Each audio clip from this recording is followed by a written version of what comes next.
আমরা যদি আরেকটি ম্যাথ দেখি, তাহলে ম্যাথটি হচ্ছে 18 গ্রাম হিলিয়াম গ্যাসপূর্ণ একটি বেলুনের আয়তন 0.10 সেন্টিমিটার কিউব। বেলুনের ভেতরে গ্যাসের চাপ 1.2 × 10⁵ নিউটন মিটার ইনভার্স 2। বেলুনের মধ্যবর্তী গ্যাসের তাপমাত্রা কত? আচ্ছা, তাহলে ম্যাথটি যদি আমরা সলিউশন করি, তাহলে আমাদের কি কি দেওয়া আছে মানগুলো বের করে নিই আমরা।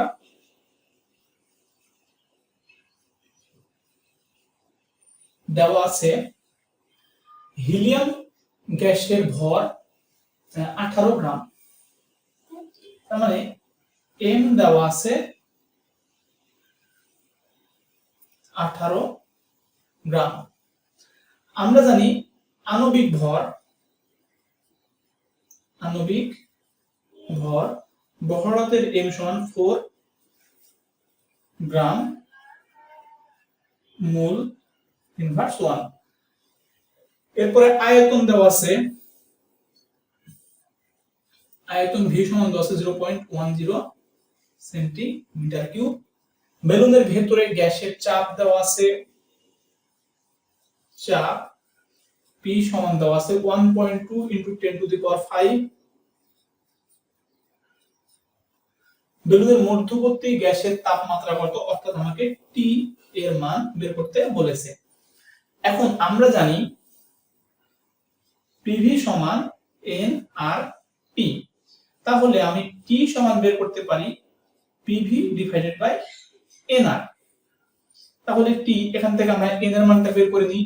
এন সমান হচ্ছে আমরা জানি এম বাই বড় হাতের এম, অর্থাৎ 18/4। যদি আমরা ভাগ করি তাহলে কত আসে দেখি,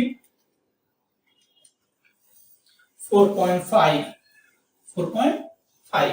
তাহলে আরেকটা মান আমাদের লাগবে, আর এর মান, আর হচ্ছে সর্বজনীন গ্যাস ধ্রুবক, আর এর মান 8.31 joule kelvin inverse 1 mole inverse 1। আচ্ছা, তার মানগুলো আমরা বসিয়ে দিই। পি এর মান হচ্ছে 1.2 × 10⁵, ভি এর মান হচ্ছে 0.10, এন এর মান হচ্ছে মূল সংখ্যা যেহেতু 4.5, আর এর মান হচ্ছে 8.31। তাহলে এখান থেকে আমাদের টি এর মান চলে আসবে, দেখি কত আসে, 20.9 এত ডিগ্রি কেলভিন।